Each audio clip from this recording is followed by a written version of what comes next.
Or, yeah, somebody's recording. So for those of you who don't know me or your first time on, I am Rhea Markowitz from the Georgia Cancer Center, and I'm part of the hub team for the TeleDerm project. Dr. Doug Patton and I will be serving as co-facilitators of the session today. So I hope everyone will turn on their cameras, put their screens on gallery view so we can see each other during the discussion sessions when we aren't sharing our slides. So I want to welcome you all here today. It looks like, how many people do we have? I lost, oh, what is it? 20, okay. So some of you I know are from our the FQHCs, from the clinics, from our previous USDA sponsored project. And so great to see you again. We may have residents or faculty from the Phoebe Family Medicine residency program in Southwest Georgia. I am sure we have residents and faculty from the Family and Community Medicine residency program here at the Medical College of Georgia. And we have folks from MCG's Department of Dermatology, including Dr. Davis, our presenter, Dr. Rabinovitz, possibly Dr. Buchanan might be joining us, although she's still on maternity leave. And I know we have some MCG medical students, both old ones and new ones. And then we have our members of the Georgia Cancer Center TeleDerm team here handling the controls, Brenda Santiano, whom you know, Kenza Mamouni. We may have a few participants from across the globe. I hope that they are joining us from before. And then finally, I want to welcome anyone who is attending for the very first time, and we hope that you will continue to attend our sessions. Please remember to put in the chat who you are, your name, email address, and what your affiliation is, the name of your clinic or whatever. And there are already examples of that in the chat. And so I will review the agenda for today. We've started with an introduction. We will have a didactic presentation by Dr. Loretta Davis, the professor and chair of our Department of Dermatology. And then we'll have time for questions. We'll have a case presentation by Mitchell Hansen, a third-year medical student here at MCG. And then we'll have a wrap up and announcements for the next session and so forth. So I think now is the time that I can introduce Dr. Doug Patton. So Dr. Patton is the Dean of the Southwest Georgia Regional Campus of the Medical College of Georgia, and he spent most of his career as a rural physician. So Doug will take over and start with the information about Project ECHO and the presentations. That's great, and thank you, Rhea. It's good to be back. I've missed a few sessions, and it's just good to be back in with the group. Looking forward to a good afternoon. For those of you who are new, I apologize for moving fast through these next few slides. They're sort of the basics of what ECHO is about. For those of you who have seen this before, I apologize for going through them again because it's the same information, but it's important. Project ECHO's motto is moving knowledge instead of people. And here in the TeleDerm sessions, it's our goal to improve the knowledge through use of telemedicine, that's teledermoscopy and teledermatology, but also teleeducation. We use the local level clinical expertise and distance learning approaches to share knowledge and to help address some of the dermatologic health disparities, along with other health disparities that people who are living in rural areas of the state of Georgia are faced with. This is our way of helping you as providers do the best possible, provide the best possible care you can, being adequately equipped to do so. All right, next slide, please. So these sessions are recorded, as we know, and you're consenting to the recording of this by participating. As a reminder, these are not consultations, these are teleeducation sessions, and therefore it is not in anyone's interest to mention PHI or to reveal any PHI in the discussions.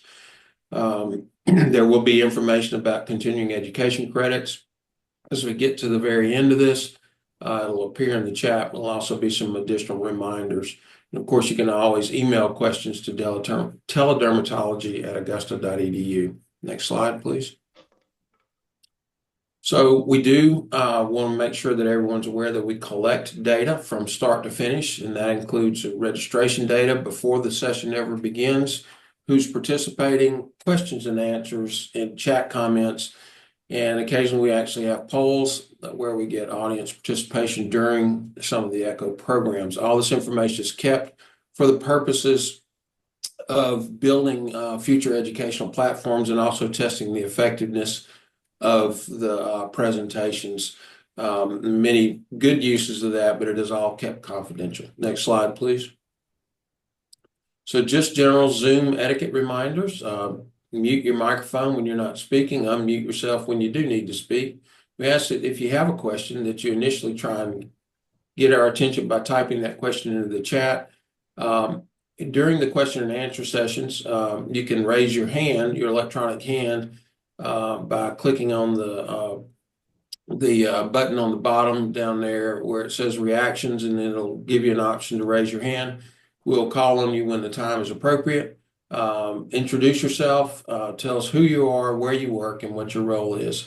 Leave your cameras on if you can. We know that in rural Georgia, parts of rural Georgia, that bandwidth competition is fierce, and so if that interferes with your ability to participate, we understand you might need to cut your camera off for portions of the program.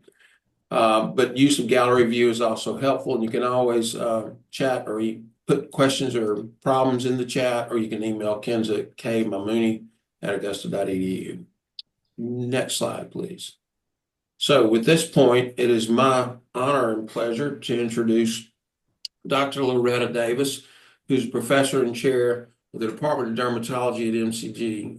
She's been involved with us and supportive of these TeleECHO sessions from the very beginning. She's going to talk to us today about lupus, the skin manifestations. Remember, it's a systemic disease, but we think most commonly about it in terms of the dermatologic manifestations. After you finish with your slides, Dr. Davis, if you would stop sharing your slides so that we can take some questions from the audience, that would be great. So with that, Dr. Davis, I'm going to turn it over to you. Okay. Am I sharing my slides yet? Did I lose Well, them? you were. Okay. Let's see. Let's try again, maybe. You were doing so good. I was doing so good. Let's see.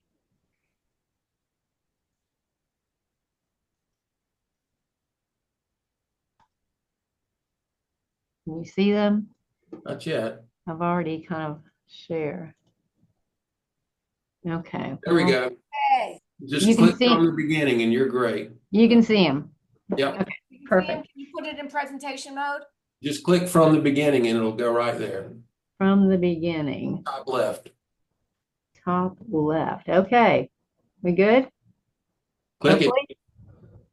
We'll see.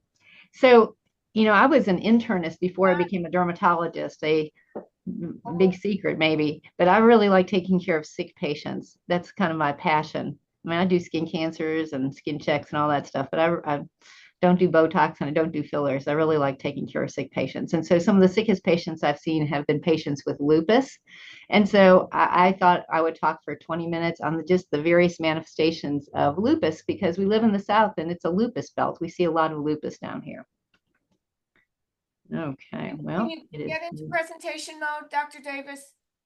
Presentation mode. See, I told you this is not my thing. That's it. Good. Okay, here we go. Okay. So I think that what most of us think about when we talk about lupus is the malar rash, right? I mean, it's synonymous with lupus. A malar rash is acute cutaneous lupus. So if you have acute cutaneous lupus, you have systemic lupus. Okay. So it's a big deal. And I think, we all know about the butterfly rash that wraps around the cheeks and the nose, but it's way more than that. And so that's what we're going to talk about today. So, most 10 to 50% of people with acute lupus have the malar rash. So not everyone does. A lot of people get photodistributed patches and plaques. It can be extremely extensive, sometimes hard to tell from other things. If it's on the hands, it tends to spare the knuckles, which is a little clinical pearl, which is the opposite of dermatomyositis, which loves the knuckles. So sometimes just holding someone's hand and seeing where the inflammation is or isn't is very helpful. But in lupus, it likes to spare the knuckles. People with connective tissue diseases, whether it be scleroderma, dermatomyositis, lupus, they tend to have telangiectasias around their nail folds. You can look at those with your dermatoscope or just a handheld magnifier, and you will see telangiectasias often. People with lupus tend to get aphthous ulcers. Now, aphthous ulcers occur in lots of things, inflammatory bowel disease, vitamin deficiencies, but people with lupus tend to get a lot of what your mother would call a canker sore and what we as physicians called aphthous ulcers. People with acute cutaneous lupus will have hair loss. It's not scarring, although it can be very, very pronounced. Sometimes it's just short loss of hair around the front. It can be extensive, and people with lupus get vasculitis. So they can do just about anything. And, systemically, we'll check an ANA and ENA panels, and any organ system can be affected. But we're going to focus just on the skin today. So bottom line is, if you have a malar rash, we're worried about SLE. Okay, so in these old slides, you can see right here, this woman has your classic butterfly rash on the cheeks, and those things come and go and wax and wane. Oftentimes when they come in, they don't have it, but it can be way more extensive than that. Okay, so this patient has a malar rash gone wild, and this is lupus. So this is what you read about. This is the one slide they show you in med school that you remember, and then this is what I see in clinic, much more extensive. People with lupus are typically photosensitive. The sun can trigger not just a skin flare, but it can trigger a systemic flare. So sun and having lupus they don't go together very well. And we preach sun protection like it's no one's business. And it is really, really hard. But as primary care providers, we need to be careful about what we advise and then also telling people what not to do. And so we would tell you, be careful with any drug that tells you that it makes someone sun sensitive. So the thiazide diuretics make people sun sensitive. Hydrochlorothiazide particularly makes people sun sensitive. Doxycycline, which we use a lot for acne and infections, it makes people sun sensitive. And the big bugaboo is sulfonamide antibiotics, which we use for infections, we use for acne. And they really should be used with caution in people with lupus because they are sun sensitizing. They lower white blood counts, which people with lupus already have. They are known to flare lupus as well. And then people who have lupus are more likely to become allergic to sulfonamide antibiotics. So these are just real good practical things in your practice to think about if someone comes in and says they have lupus or if you're thinking about lupus. Now, lupus causes hair loss and apathy. Acute cutaneous lupus, okay, that variety of lupus is the malar rash gone crazy, can cause striking hair loss and lots of erythema you see here, but you see that the hair follicle openings are still there. It's not scarring.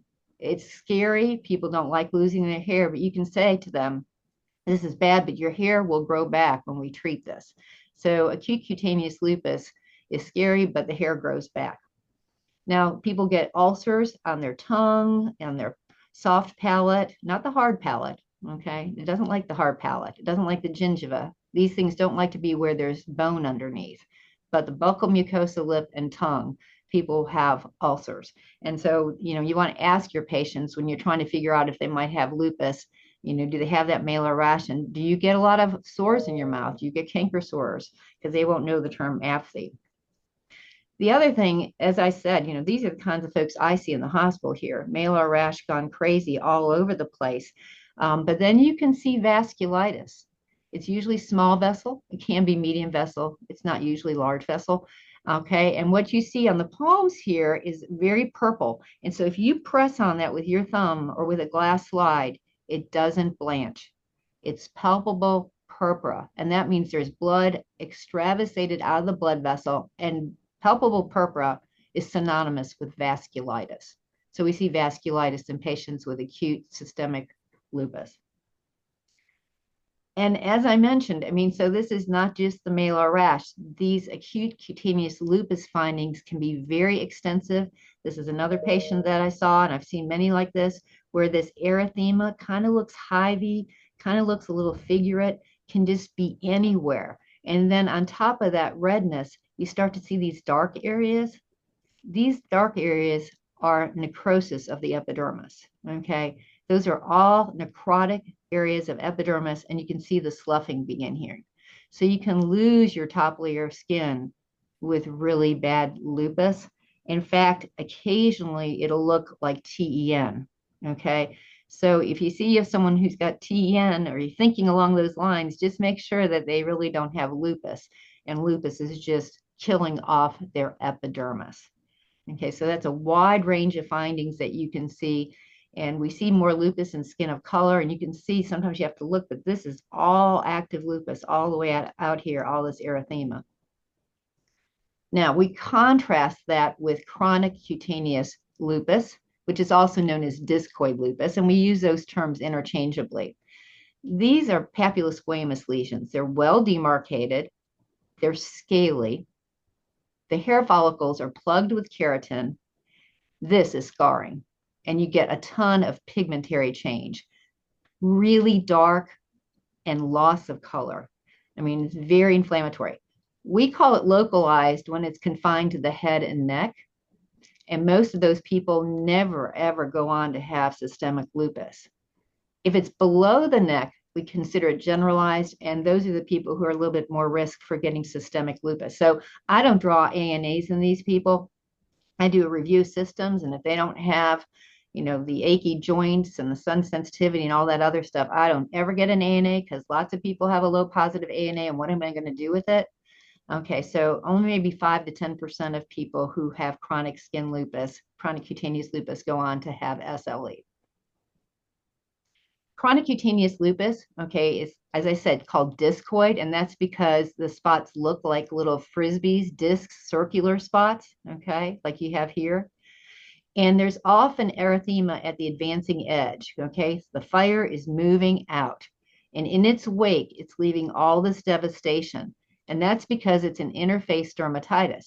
So the inflammation is right there between the epidermis and dermis, where all the pigment cells live, and they drop their color. So it heals incredibly dark, not brown. We're talking really, really dark, dark brown and black.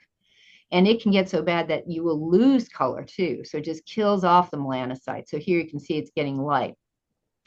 You get follicular plugging. And so all these little peppered dots here, right there and there and then, that's where the hair follicles are dilated and they're filled with keratin. And so people have said you can take a piece of tape and put it on that spot and pull it off real fast, and you'll see little carpet tacks of keratin. And we don't usually do that because you can see those keratin plugs, but they call that carpet tack sign, where those keratin plugs can be easily seen on a piece of tape.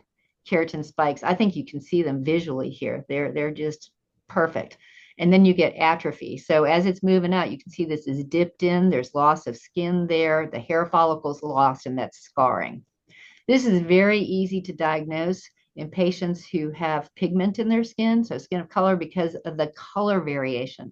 So if I see someone like this, I don't need to do a biopsy. There's really nothing else that can be. But you contrast that with someone who is a redhead and fair as fair, Fitzpatrick 1, and has no pigment, no ability to ever tan, and you don't get those color clues, okay? There's nothing to heal that dark. And so this happened to be a gentleman. So first of all, lupus is much more common in women. So when you see this spot on the face of a fair-headed Fitzpatrick type 1 gentleman, then of course I did a biopsy because I wanted to be sure of what I was doing. But I think you can see all of these little peppered keratin-filled follicular ostia, all these little dots, follicular plugging. And I think you can see right here atrophy. So again, here are the follicular plugs.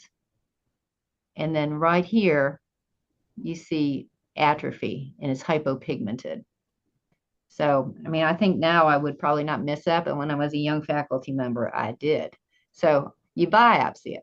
And so again, what you're going to see, and I'm not a histopathologist, so I'm not going to spend a lot of time on this, but interface dermatitis, you're supposed to have an epidermis and a dermis, and here you have so much inflammation. The lymphocytes are just attacking the area between the epidermis and the dermis, the interface between the epidermis and dermis, and all these lymphocytes are causing all of these dead keratinocytes, all these really eosinophilic things are keratinocytes that have hit the dust. You see some vacuolar changes.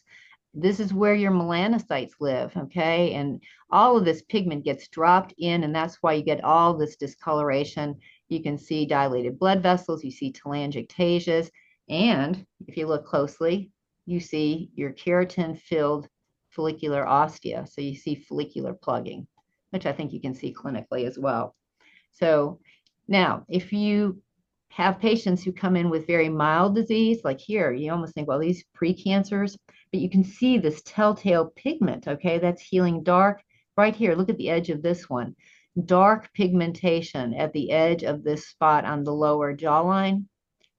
Psoriasis does not do this. Eczema does not do this. When you have this kind of pigment incontinence and dark gray color, that's what discoid lupus does. And so you could also get your dermoscopy going. And so I borrowed this slide from Dr. Rabinovitz. And so I think on dermoscopy, you can see these follicular orifices that are plugged with keratin. And that's a real hopeful sign. I think you can see that clinically if you're looking for it. You see a lot of scale as well, okay? You see some perifollicular whitish halos, which are described in discoid lupus, and you see telangiectasias as well. So again, you can plot your dermatoscope and it might help you with some of these diagnoses. So this is discoid lupus. And again, you're going to see these whitish halos around the hair follicles, keratitis plugs in the hair follicles, super helpful in telangiectasias. Discoid lupus is devastating, okay? So I always tell my patients, when I tell them they have discoid lupus or chronic cutaneous lupus, don't go look this up on the internet because you're going to get scared. You're going to have kidney problems and not be able to breathe and heart problems. And so, you know, you need to understand that this is typically a skin problem. But on the other hand, it can be a devastating skin problem. So this patient comes in and has, on the left, has mild disease here. And if you're not sure it's lupus, look in the ears because lupus, discoid lupus, loves to be in the ear. And it's a great place to biopsy if you have someone who's really nervous about having a skin biopsy because you can hide a scar in an ear really, really well. Here's a patient who has not been treated. You can see pink is bad, pink is inflammation. So when you have pink, you know, this is not well treated. You can see this dark pigmentation. You can see where it's going on and people are, this young woman is losing color and losing those hair follicles not to come back, and lots of atrophy, a lot of dipped out areas. And then the patient on the far right has total loss of color because of this very active lupus that is still erythematous with this active dark ring. And remember, once you lose your color, then you are really at risk for getting sunburned. And so patients who have this need to be warned that, you know, you really have to be careful now. Okay. The alopecia, again, is very different. In acute cutaneous lupus, it's not scarring, okay, even though it can be devastating and upsetting. In chronic cutaneous lupus, it is scarring. And so these hair follicles are gone. Those don't come back. This patient wore a wig, and partly for cosmetic purposes and partly to spare her scalp from the sun. So how do you treat these folks? Well, you use super potent topical steroids. You don't get the hydrocortisone out. It's like, you know, spitting in the ocean. You need to have a super potent class 1 topical steroid. And you say, well, you know, that might thin the skin. Well, this is scarring. So you kind of break the rules when you have discoid lupus because you have to. We use intralesional steroids in the scalp often, where you put the cortisone right into the dermis. You don't want to put in the fat, you'll get atrophy, but you put it right in the dermis and throw water in the fire. We use anti-malarial drugs routinely, hydroxychloroquine being our favorite and our usual. Usually we start at 5 milligrams per kilogram a day. And of course, those folks need to have ophthalmologic exams all along the way, because that does have some potential for ocular toxicity, but we always stop it before anything bad would happen. So I highly encourage patients to use hydroxychloroquine. And then I put this up here, compulsive sun protection. I think it's sun avoidance. Sunscreens are good. They're not great. I mean, so we fool ourselves if we think someone's going to put them on every 2 hours. I mean, we do tell people to do that because they can't, live inside all the time, but we really want them to avoid the sun. I have had to tell a lot of young people, you shouldn't be on the baseball team. You need to join the volleyball team. You need to be inside. I mean, you can't be a gardener. My little ladies will tell me, well, I just go out and walk the dog for an hour and then go to my garden and then I'm in for the day. Well, that's already 2 hours. Tightly woven clothes, ultraviolet protective factor, UPF clothing, ultraviolet protection factor clothing of 50, UV protective car window film so the UVA doesn't come in, because it's not just the burning ray, it could be the UVA that's triggering all this. Polypodium leucotomus is a supplement, and it is got some sun protection. So we tell people to take one of those 30 minutes before they know they have to be outside. It goes by the name of HeliaCare. And the other thing is, if you have chronic inflammation, especially if you're not treating your discoid lupus, you can get squamous cell carcinomas. Squamous cell carcinomas like to be in areas that are chronically scarred. And then you have these hypopigmented, depigmented areas that are going to get more sun. And then if it's on the lip, that's where we really worry about squamous cell carcinoma. So I've had patients get squamous cell carcinomas on their lip, because discoid lupus will be on the lip. And that's particularly dangerous in people who smoke. Okay, so we've seen some really, it's hard to lose your lip. And I've had patients lose their lip. The other thing about smoking is the anti-malarials seem to not work as well if you smoke. Lupus is worse if you smoke. And so when I can't get patients better, I kind of give them the third degree on the smoking business. They say, I can't get you better unless we really address your tobacco use and your vaping. This is just a no. We're not going to get you better. And so I send everyone to the smoking cessation programs. And I don't know why they come back and see me, because I give them the same sermon every single time. You've got to stop smoking. Bad DOE, it's one of those diseases that is highly linked to tobacco use. Subacute lupus it's interesting. Everyone learns about the malar rash in med school, and everyone hopefully learns about discoid lupus, but subacute lupus is the big thing that no one wants to talk about because we never have time. It's always at the end of the lecture. So I'm going to talk about subacute lupus because it is a real thing. It's photodistributed, super sun sensitive, and it can't get on the trunk. It either looks like psoriasis or ringworm, one or the other. It's either psoriasis-like or annular, and it doesn't scar, but it heals with some very classic hypopigmentation. Most of these people have SSA or SSB positivity, and down the road, maybe half of them or so will meet criteria for SLE, although it may not be as serious. When you do research studies on lupus, they'll tell you need to have at least 4 of 11 criteria to be in our research study. Well, 4 of the 11 are skin. So we talked about the ulcers, we talked about the non-scarring hair loss, acute or subacute lupus, and that's why we're talking about subacute lupus today, and the other one is chronic lupus. So subacute lupus can look like psoriasis, and that's what you're seeing here. But you can see psoriasis is usually helped by the sun. So this is in a sun-exposed area, and worse on the left side that faces the driver's window. So this is subacute lupus. You can see the sparing of the knuckles. This is subacute lupus. Looks like psoriasis. It's papulosquamous, papules with scale, and this telltale post-inflammatory hypopigmentation that you get. This is subacute lupus, looking like ringworm or tinea, but this would be like incredible. I mean, people don't get tinea that looks like this. Adults don't. But this kind of pleomorphic, just really unusual morphology and annular lesions, this is subacute lupus. This is subacute lupus, okay? These big annular lesions, healing with hyperpigmentation, but not like discoid lupus.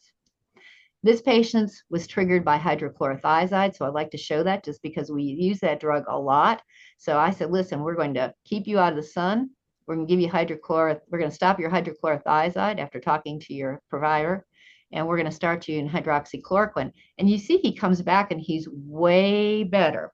But if you look, he's way better where his shirt is, okay? And here where his shirt is not, he's really not staying out of the sun because you can't keep a good man out of the yard. So that's what his wife says. So you really have to be very, you got to really be a coach. Beware of misdiagnosing tinea because this is a child. We don't see subacute lupus on a child very often, but you can see why you get these annular rings. But these, again, are just strange looking. This is not your typical tinea. And so this child had subacute lupus. And the reason I preach this is because terbinafine is a trigger of subacute lupus. So the last thing you want to do is empirically treat someone who has lupus with terbinafine, because you can flare or trigger subacute lupus with terbinafine. People with subacute lupus are SSA or SSB positive, right? So when you have a mom who has lupus, if they are SSA or SSB positive, Rower law positive, you have to warn them they could have a baby with neonatal lupus. So this baby kind of looks like the adults I just showed you with all these rings. This is neonatal lupus that this child got from mother's antibodies, and this will persist until the antibodies go away, which usually takes a period of months. We did not biopsy this child because just looking at the mom who was undiagnosed, you could tell she had definitely had lupus. Neonatal lupus, again, these annular lesions, just like I showed you, they can become atrophic. You get telangiectasias. These kids are super sun sensitive, and they can get neonatal heart block. So that's the big thing. They can have elevated transaminitis, low platelets. Again, mom is usually Rower law positive, occasionally URNP. Second child might have the same thing. And it occurs in a minority of mothers who are Rower, SSA positive, but still you need to know about it. This child came in, the same kind of thing, fair skinned child, but you can see this little annular plaque here, another one here. You can see these telangiectasias on the face. Mom was totally healthy. Okay. So, but we asked mom, I really don't want to biopsy your baby. Let's ask you some questions. She says, I'm not sun sensitive. I don't get sores in my mouth, but she has a really dry mouth and she has really dry eyes and she had Sjogren's, undiagnosed Sjogren's. So again, these babies can have mothers that are totally asymptomatic. 2 out of 10 will have a diagnosis of lupus. 1 out of 10 will have a diagnosis of Sjogren's, and some others might have other connective tissue diseases. And then finally, I want to mention bullous lupus because occasionally lupus can cause tremendous blistering. And again, it's one of those things no one ever talks about. And it can, people will be worried about erythema multiforme, but these are tense blisters. You can push and push and push on these, and they're not going anywhere. Okay, and that is not the case with erythema multiforme. These are tense blisters. In my experience, they're odd-shaped blisters. Look at this one, looks like a crescent. This one has these kind of odd shape. You can see where these are necrosing. Here you see on the lip and the tongue. Okay, so bullous lupus is very exciting. By definition, people with bullous lupus have systemic lupus. Okay, if you have bullous lupus, you have systemic lupus. You get these inflammatory blisters, widespread. The antibody is targeting type 7 collagen, which is deeper in the skin and in the interface, and that's why they're tense. And the drug of choice is dapsone, which is used for malaria, okay? And leprosy, used for leprosy. But dapsone is the dermatologist's tool. It's amazing what happens with dapsone if you have bullous lupus. It works better than prednisone. Okay, and these are more pictures of bullous lupus. It can be super impressive. And when you give people dapsone, look what happens. It all kind of dries up and fades away. And I will fade away with the butterfly. And I thank you for your attention today. Very good. Thank you, Dr. Davis. That's terrific. It's a pretty comprehensive review in a very short period of time. I appreciate you moving through that quickly.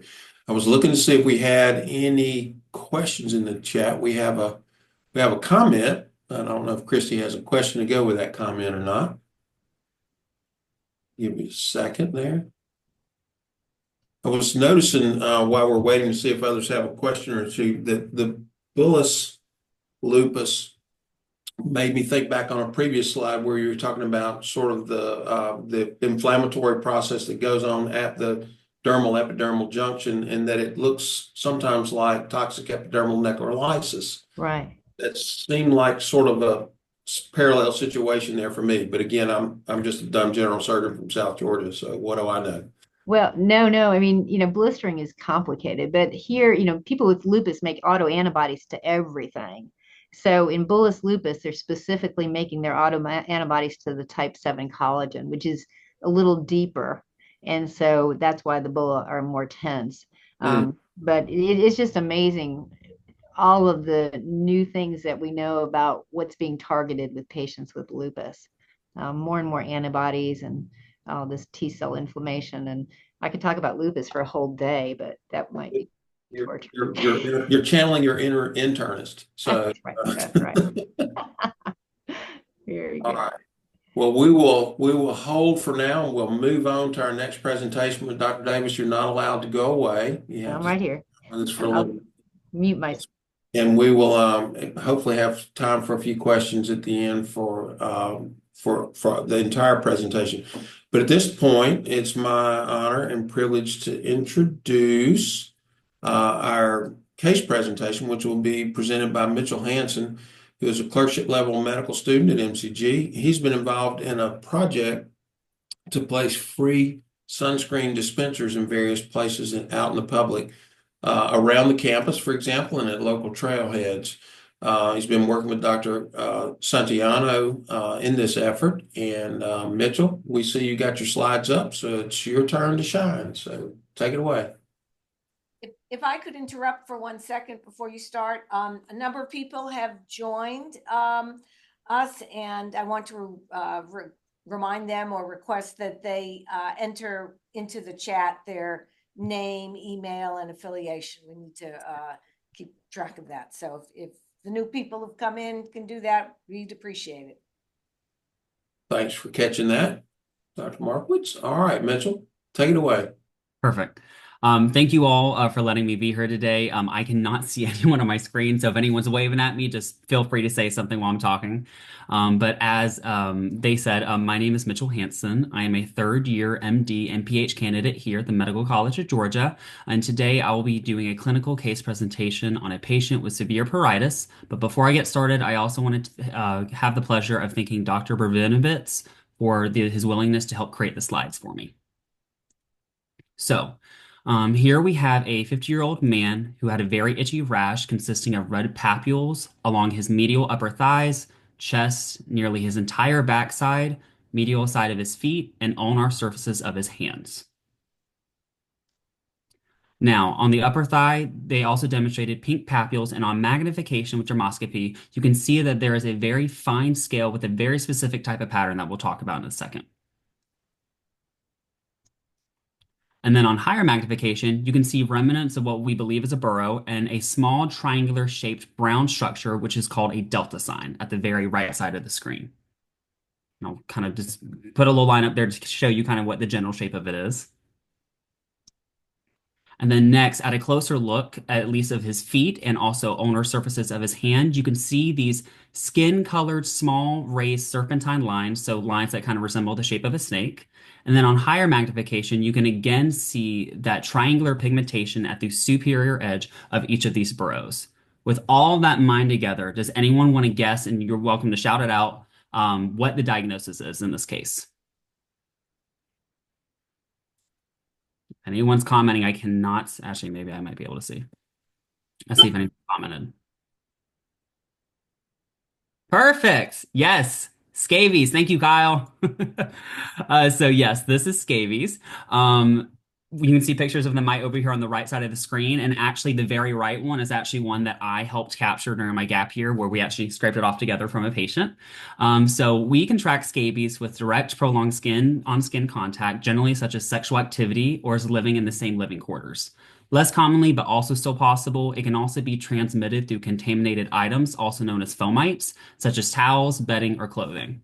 So when I'm considering scabies on my list of differentials when interacting with a patient, questions that I would ask would focus on any exposures to this skin contact or fomites, such as recent travel, any new house guests, or any new sexual contacts. The most common sites for scabies include several intertriginous areas, that being areas where skin can come in contact with itself at rest and can rub. That would include places like the hands, feet, umbilicus, inframammary folds, so tissue under the breasts, and then lastly, genital areas. The diagnosis has traditionally been made with a skin scraping in the past, looking for the mite, eggs, or feces. This can traditionally be done while pulling the skin taut, taking a number 15 blade, and then vigorously scraping the very top surface of the skin, and then moving those findings onto a glass slide with mineral or immersion oil. And again, because it is that top surface, you're not really looking to cause a lot of bleeding with it. And here's an example of a skin scraping demonstrating the mite, eggs, and feces. And also just kind of alluding back to what was on the first set of slides with that erythematous itchy set of papules, that was likely due to a type 4 hypersensitivity reaction to the mite, eggs, and excrement. So here it is right there. And to kind of illustrate how dermoscopy has been used as a tool, this is actually a paper dating back to 1997 on epiluminescence microscopy, also known as dermatoscopy, as a new approach at the time for in vivo detection of scabies. So with dermoscopy, we are looking again for that characteristic burrow. And here also on the right side of this screen, on histology, you can see where that mite is actually located between the junction of the epidermis and also the stratum corneum. The stratum corneum being the outermost layer of the epidermis, which is why when you scrape, you're not looking to get a ton of blood, just that superficial surface. So right there. Oh, and you can see the little scabies right there. Perfect. And so here's another example demonstrating that burrow. And again, it has that dark brown pigmentation at the edge, which is comprised of the head parts actually of the scabies mite.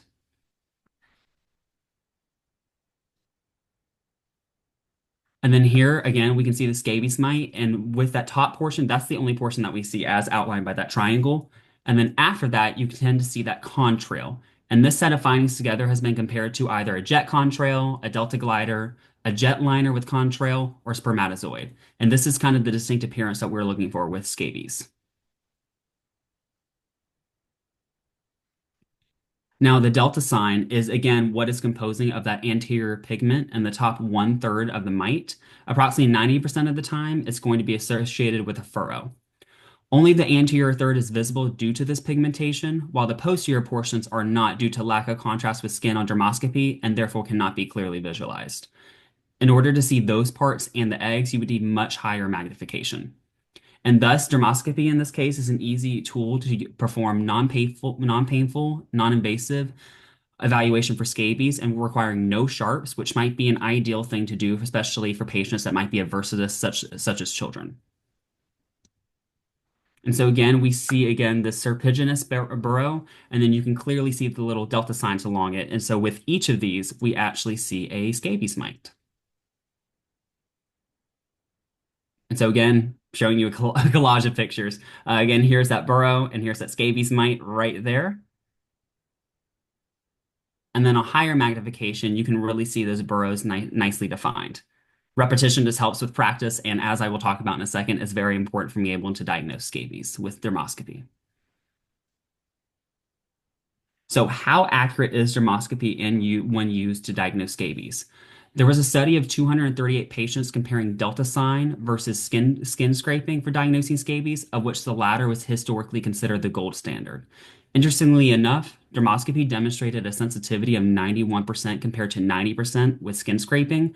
Dermoscopy, however, also demonstrated a lower specificity of 86% compared to 100% with skin scraping, but both had very high negative predictive values. While lower specificity, performance with dermoscopy and specificity improved with training, which I will show on the next slide. False positives in this case were attributed to other crusts and excoriations. So as we can see here on these two graphs on the left panel, you can see that there are high sensitivities and specificities with using dermoscopy. In the purple bars, you can see the results of people demonstrating diagnostic values among experts with dermoscopy compared to the orange bars, which are lower, being inexperienced users. And then on the right graph, you can see how diagnostic accuracy improves over time since it's first third of study, second third, third, with progression of diagnostic accuracy with experience. And so treatment for scabies, most commonly ivermectin. It is an antiparasitic pill that is given in a single dose, followed by a second dose 1 to 2 weeks later. And that second dose is included to ensure that any unhatched mites are treated properly. And again, this drug is contraindicated in children weighing less than 35 pounds and anyone who is pregnant or nursing. And then in some cases, we also use antihistamines for itching, antibiotics for any secondary superimposed infections, and steroid creams for any redness or swelling. And then when talking with a patient about their diagnosis, it's also important to provide tips on preventing transmission, which would include avoiding direct contact with others, washing clothes and bedding in hot water, cutting fingernails down to prevent some of those superimposed infections, and then lastly, treating any household members within the last month and sexual partners within the last 2 months. And so when we define pruritus, so pruritus ending in a US, and this has been harped upon with all of my time in dermatology, is commonly known as itching, which is a sensation exclusive to the skin. It may be defined also as a sensation or desire to scratch. And on the left side of the screen here, you can see all the dermatological conditions that are associated with pruritus, and that would include infestations, inflammatory disorders, infections, neoplasias, and many others. And so let's take a look at some other infestations. So here we have a 33-year-old gentleman with generalized pruritus that is recalcitrant to multiple treatments and was given a diagnosis of dermatitis of unknown origin. Now, if you look closely at this rash, which is consisting of poorly demarcated pink to red patches with overlying scale and areas of sparing, you will see some red bluish gray spots, as seen on this slide right here. And then on higher magnification, you will see another little vermin. But I know a lot of little parasites today. And this is actually crab lice. This is ornithiasis. It is due again to skin on skin contact or even contact with fomites and tends to occur in coarse hair bearing sites such as pubic hair. Again, this produces significant itching, and the diagnosis involves the visualization of adults, nymphs, or eggs. And as you see right there, there's a little crab lice. Body louse is also often seen on clothing, homeless refugees, and crowded unsanitary conditions in which the body lice lay eggs on clothing. And then other infections that can actually be transmitted through body louse also include various types of diseases, including typhus. Crab louse is also transmitted by sexual contact or fomites again, and the treatment includes topical permethrin, lindane, or an ivermectin, and includes treating partners as well, so it doesn't keep on getting passed back and forth. Hell louse or pediculosis capitis produces viable eggs within 6 to 7 days of lying on the scalp surface, then causing active infestation. As you can see here, all of them attached to little hair shafts. And so with dermoscopy, you're looking for some of these nits or empty egg cases, viable eggs, and non-viable eggs. And so the difference lies in each of them. So with the panel A at the very top left, you can see these eggs are ovoid and brown, whereas the nits or the empty eggs are translucent with flat ends.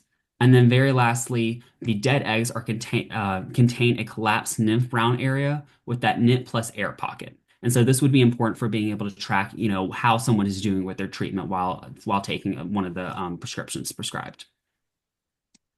And so to illustrate how dermoscopy might be useful in this case for these types of diagnoses, this right here is a recent outbreak of head lice at a school in which two 15-year-old girls presented with itching of the scalp.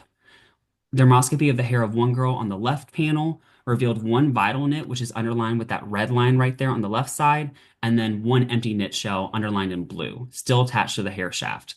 This is confirming the diagnosis of pediculosis capitis or head lice infestation.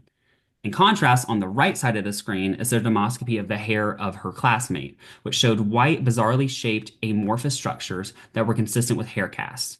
Hair casts can often be due to dandruff and can be confused with head lice. And this is a very important distinction because I've actually seen it in my workplace before, to where someone has been given the wrong diagnosis prematurely, and they have to go undergo treatment, and then it causes a lot of distress. So if we can catch this before all of that, it definitely saves the patient a lot of stress in the long run. And so therefore, dermoscopy allows for immediate and reliable diagnosis of head louse eggs and the differentiation between those and pseudonits. And dermoscopy aids in the distinction between the vital nits of that active infestation and then the hatched empty eggs, allowing for the monitoring of treatment success or failure. And so very lastly, let's see, it's going to let me. I don't know why. Perfect. So in summary, this case on severe pruritus was to highlight the classic dermoscopic features of several infestations of the skin and demonstrate how dermoscopy can be used as a tool in your clinic. And so my very last question for the Echo team, based upon this presentation, is do you think realistically that dermoscopy might help with the diagnosis of parasitic disorders in your clinic? Thanks so much, and I will welcome any questions. That's great, Mitchell. Thank you so much. It's clearly you've taken advantage of Dr. Rabinovich's slide collection there. That's great. He's always good help. Anyone want to take on that question? Any of the participants want to jump in?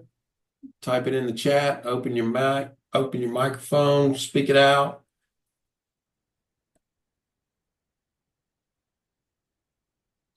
So here we go. Regarding, oh wait, we got something here. Since Kyle got the question right about scabies, he gets to ask the question. It says, regarding scabies, I will generally use HPI in typical signs and symptoms versus scraping or use of burrowing test. Any concerns about that? Mitchell, you can jump in, or we can ask Dr. Rabinovich to chime. I mean, I can leave it to one of the experts, at least just talking as like a medical student. I think it's really great that you're doing a very comprehensive approach to where, you're not just relying on HPI, you're not just relying on physical exam, you're kind of linking the two together to make a meaningful interview and a meaningful assessment with that ink test. I think that's a great diagnostic method. I would love to hear what Dr. Rabinovich or what Dr. Davis has to say about how you can maybe further that with maybe dermoscopy. Yeah, I don't, because I'm so used to scraping and looking at it. I've always scraped because sometimes I have patients who I actually want to show them what I found under the microscope, so they will go home and treat themselves and their contacts. So usually the person who's itchy will maybe go home and do what I say, but their family won't. So if they get kind of freaked out, they'll go home and more likely treat themselves. That sounds awful, doesn't it? And I mean, I guess the ink test showing the burrow would be fine as well. But I do like to kind of prove it, because if they come back and they're not better, then I wonder sometimes about my diagnosis. But I'll never forget one time I saw someone who was in a sorority and I said, listen, you've got scabies. You need to go tell your roommates and everyone else. And of course, that didn't happen. And of course, she might have gotten better for a day or two, but it was all back because you have to treat the contacts. And I think that's one of the big reasons to kind of be 100% sure is that you're telling them not to only go home and treat themselves, but you're going home and telling them to treat their entire family within the household, and maybe the grandmother who babysits, and maybe the babysitter, maybe the best friend. And so I guess, and then of course we run into the nursing homes and all of that kind of mess as well. So sometimes I think these tools are nice just because you feel 100% sure. And I think probably the biggest treatment failures are the fact that not everyone treats themselves, because everyone needs to treat themselves on the same day. Right. So I've had patients who, the husband's out of town and he comes back and he doesn't believe it, or he treats, they don't all get treated at the same time. So, and then we do use permethrin too for scabies, especially with contacts. And I tell people to go talk to their PCP so they can get treatment as well. But I think that's the biggest reason for failure is this hesitancy to treat everyone, which is just a little easier to do that if you can say, oh gosh, you really got a good case of this. Yeah, but there's all that shame in the sorority, I mean, it's just hard to go back and say, but that they're close living quarters, right? Fraternities, sorority houses. We don't talk about that. We talk about prisons and hospitals. Right. But And daycares. It's okay. Right, exactly. Dr. Benovich, you got anything quick to add to that? We're kind of coming up on time. Just the fact that, say you have to go to a nursing home, you can just bring your dermatoscope with you, and the majority of the times you'll be able to make the diagnosis of scabies. So dermoscopy is just another tool, and all tools are very, very important in terms of evaluating, diagnosing patients. That's great. Well, thank you. Thank you all so much. Thank you, Dr. Davis, for your presentation, and Mitchell for yours as well. And with that, I'm going to turn it back over to Rhea for closing announcements. Okay, what a session today, both um, learning so much. So I want to thank Dr. Davis and Mitchell and Dr. Rabinovitz for his help. And so glad so many people attended. If you are interested in CME or CNE credit, it's on the screen now, the code, and remember that you have to be registered for it, texting it to this number. If you have any questions, contact us at teledermatology@augusta.edu or Kenza. The code is also in the chat and will be emailed out tomorrow. And make sure you register, send in the code within, is it 3 days? 3 days. You have 3 days. Otherwise, you can't go back and do it. Our next session will be on March 3rd, the first Monday of the month at 4 p.m. And the information up here has been updated. Instead of Dr. Davis, Dr. Victoria Madre will be speaking on acne. And then we'll have a case presentation by Liz Cameron, an MCG medical student. And also, Brenda had put in the chat a reminder that our previous sessions are all on our YouTube channel, and the information was there for accessing past sessions. And with that, I think we are past or we're just ending at the right time. And